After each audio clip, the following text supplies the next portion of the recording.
Acesse medicina.unifenas.br.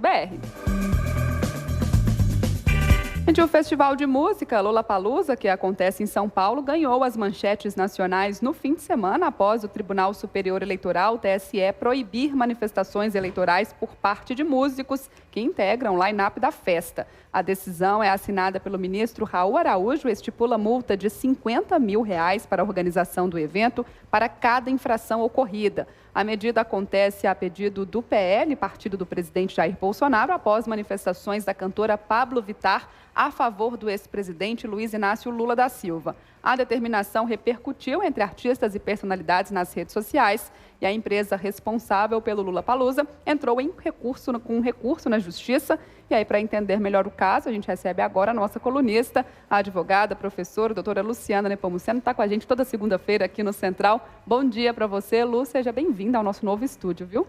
Nossa, super feliz. Bom dia, Carol. Bom dia, João. Bom dia a todos que estão nos acompanhando. Vim de vermelho já para combinar com o estúdio. Eu sabia, né? Tá aí, gente. Doutora Luciana Nepomuceno chegando aqui para mais uma segunda e, dessa vez, um tema muito polêmico, acompanhando aí as manifestações, tanto dos artistas, né, quanto do público em geral. Tomou as redes sociais. Há quem chame, né, Lu, essa decisão do TSE de censura. O tribunal acertou nessa determinação? Ano eleitoral é essa emoção, falar adoro, né? Igual o final de campeonato de futebol. Mas vamos fazer uma análise técnica, deixar claro aqui para todo mundo que está nos ouvindo e nos assistindo também, que isso é uma análise técnica do que aconteceu e de qual foi o teor da decisão. Nós sabemos, ali foi divulgado amplamente na mídia, que alguns artistas se manifestaram politicamente, fizeram uma manifestação política durante o festival, o que deu ensejo a essa ação, a essa representação junto ao TSE, e o ministro, de forma monocrática, ou seja, de forma isolada, deu uma decisão fixando uma multa de R$50 mil para os próximos artistas que fossem se apresentar, caso fizessem manifestações nesse sentido, eles então receberiam essa penalidade, essa multa. Bom, o que nós temos no nosso contexto jurídico? A nossa Constituição, ela primeiro assegura o direito, né, à liberdade de expressão, e nesse caso, de manifestação artística. E a nossa Constituição também veda a censura. Essas são as duas balizas que nós temos na nossa Constituição. Quando nós vamos observar a lei infraconstitucional, a lei eleitoral, o que a lei diz? Propaganda eleitoral, na qual o candidato se apresenta, pede voto, só depois do dia 15 de agosto. Porque eu tenho que registrar. E aí, depois do registro, que eu posso falar, gente, vote em mim. Antes disso, nós temos uma propaganda vedada, que é uma propaganda antecipada. Você não pode, antes desse período, 15 de agosto, chegar lá e fazer pedido de voto para quem quer que seja. E a legislação, ela criou uma exceção. Falou, olha, nesse período pré-eleitoral, pré-campanha, você pode falar que se apresentar como pré-candidato, ou seja, expor sua pré-candidatura, desde que não haja pedido explícito ou expresso de voto. Então, o que eu não posso chegar ali é falar, olha, vota em mim agora, por exemplo, no mês de março. A questão é, nós não tivemos nenhum dos pré-candidatos participando do evento. Nenhum estavam lá. Mas nós tivemos artistas que se manifestaram a favor ou contra determinados candidatos. Isso configura, o que foi decidido configura censura? A meu ver, sim. E por que configura censura? Porque no ano passado, no final do ano passado, o STF, ou seja, o Tribunal Máximo do nosso país, falou o seguinte, olha, artista pode sim manifestar a sua preferência política. O Supremo já disse que pode. E sabe em qual contexto que ele disse? Lembra que nós tivemos muitas lives com candidatos para arrecadação de fundos? Então, nesse contexto, nós tivemos uma ação no Supremo falando assim, olha, pode o artista manifestar numa live ou fazer um show ali para poder arrecadar dinheiro? E ao decidir essa ação, o que o Supremo falou? Olha, a liberdade de expressão, ela é garantida pela nossa Constituição. Então, o artista, como todo cidadão, pode manifestar a sua posição a favor ou contra determinado candidato. Isso o Supremo já decidiu. E o que aconteceu no Lollapalooza? Exatamente, nós tivemos artistas que foram lá e falaram, olha, eu sou a favor ou sou contra A, ou candidato A ou candidato B. Exatamente no sentido que o Supremo já falou o seguinte, olha, isso pode, isso não extrapola. Qual é, só para concluir aqui, João, qual foi o problema disso aí? Porque a decisão do ministro, ela, para mim, repetindo, ela configura a censura porque ela já criou uma penalidade para os futuros apresentadores, ou seja, para os artistas que ainda iriam se apresentar. Olha, você não pode falar em favor de A, nem em favor de B. Isso, para mim, claramente é censura. Eu estou impedindo, de forma prévia, de forma antecipada, que alguém vá lá e se manifeste. Claro que todo abuso tem que ser proibido, mas essa manifestação, gosto ou não gosto, isso faz parte do debate democrático. Aliás, você traz o cidadão para essa disputa, para o cenário político, quando ele tem possibilidade de se manifestar. Então, quando eu falo, olha, se você abrir a boca e falar a favor de A, a favor de B, você será multado. E, na verdade, não era nem você, o artista era o organizador do evento. Se nós formos fazer uma analogia, jogo de futebol, vamos pegar lá, final do Mineiro. E se os torcedores resolverem gritar, ô fulano, ô fora Beltrano, fulano ladrão, fulano não ladrão, você imagina, aí nós vamos multar a Minas Arena, falar, ó Minas Arena, você tem que controlar todo torcedor que vai lá no Mineirão e gritar A ou B. Senão você vai ser multado. Analogicamente, seria a mesma aplicação do mesmo entendimento. E a gente consegue falar quais manifestações estavam autorizadas, por exemplo, para acontecer no evento? Eles poderiam fazer algum tipo de manifestação? Mas é exatamente isso. O Supremo já falou que manifestar preferências, que isso faz parte do debate. Você chega lá e fala, olha, eu gosto do A, eu não gosto do B. Que isso faz parte do debate. Inclusive, João e Carol, eu faço até uma crítica aqui com relação às vedações que são impostas à propaganda. A propaganda, ela é necessária para que o eleitor conheça quem são os pré-candidatos, quem são os candidatos, conheça as propostas. Eu falar que eu posso fazer propaganda somente do dia 15 de agosto para frente, ou seja, 16 de agosto, uma eleição que ocorre em outubro, eu estou falando de 45 dias de uma propaganda para o eleitor tomar conhecimento de quem é e poder optar por A, B, C, D. Então, para mim, a propaganda deveria ser liberada. Ah, mas de toda forma? Não.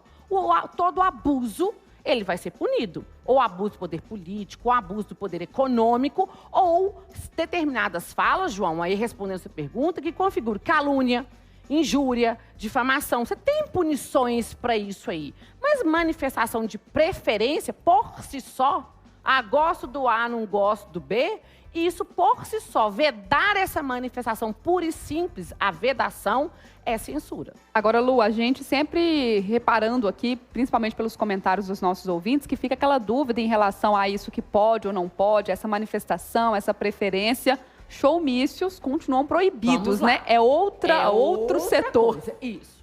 O que o Supremo decidiu também foi sobre se o showmício abarcaria essas manifestações.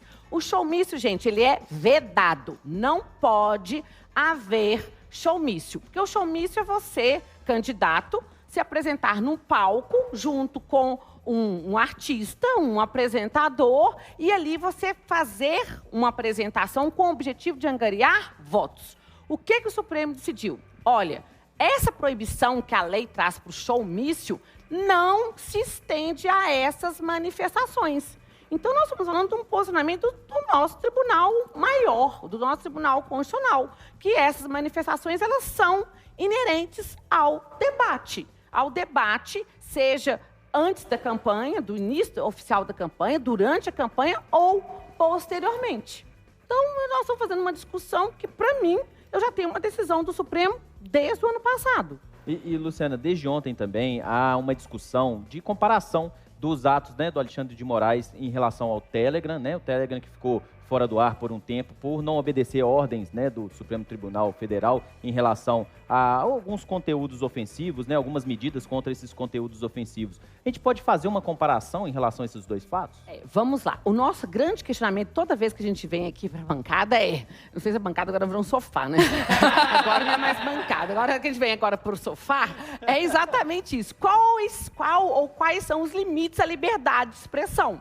Porque eu, dando o posicionamento específico em relação a essa inibição que foi feita ali, né, a ameaça que foi feita ao Telegram, também entendo que foi errada.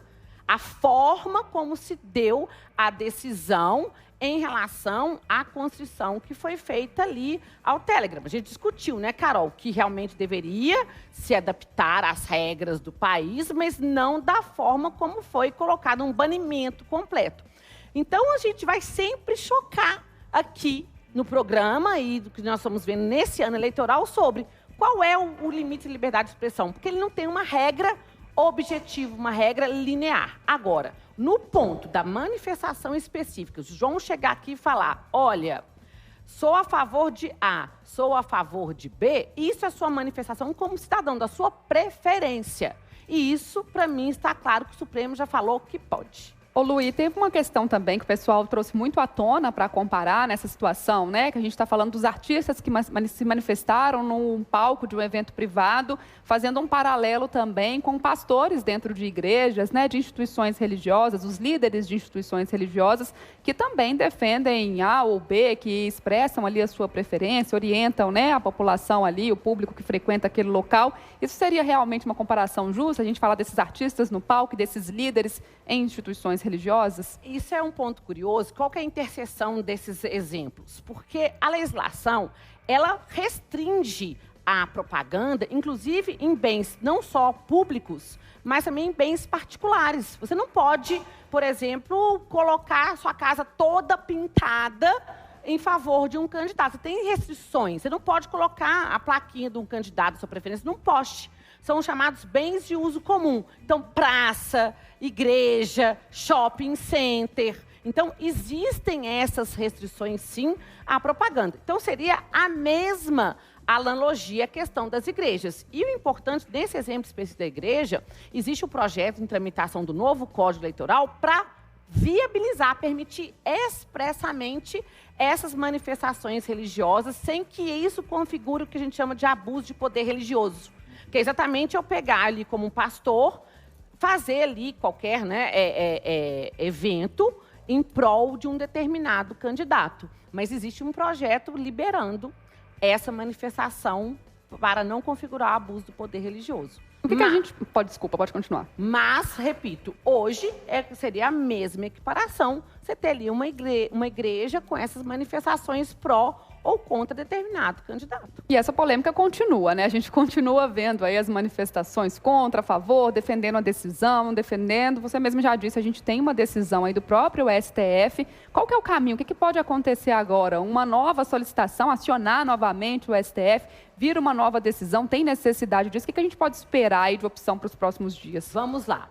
Primeiro, a decisão foi dada por um ministro isoladamente, que a gente chama de decisão monocrática. Ela desafia recurso? Desafia. Você pode fazer um recurso e ser essa matéria julgada pelo plenário. Ou seja, o plenário do Tribunal Superior Eleitoral vai poder se manifestar, se provocado, sobre essa decisão, mantendo ou, no caso, reformando a decisão que foi dada pelo ministro Araújo. E, além disso, há a possibilidade do Supremo ser acionado, porque ele foi acionado por meio de uma ação direta de inconstitucionalidade quando ele decidiu, olha, você pode trazer seu artista, sim, para ele arrecadar fundo para a sua campanha, o showmício, a proibição do showmício não se estende aos artistas, e nesse contexto, o Supremo falou, olha, manifestação do cidadão e de artistas em favor ou contra, a favor ou contra, ok. Teve outro dia, nós tivemos um show, não sei de quem mais, foi do cantor sertanejo, a favor do presidente da República. Então, nós temos,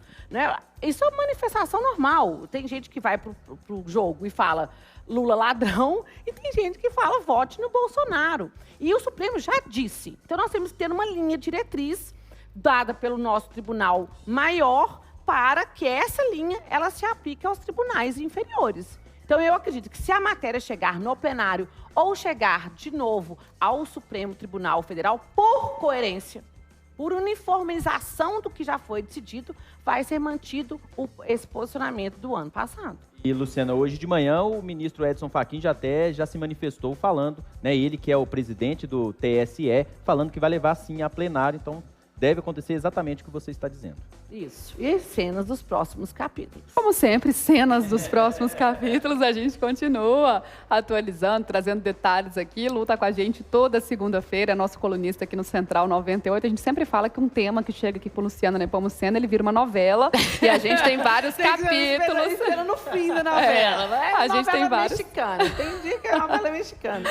A gente continua trazendo as atualizações, as principais notícias aí em relação a essa situação. E na semana que vem, doutora Luciana Nepomuceno de volta com a gente aqui. Ela é advogada, professora, está aqui no Central toda semana. Lu, mais uma vez, obrigada pela participação e até a próxima. Até a semana que vem, Carol. viu? Obrigada, João. Tá aí, até a próxima.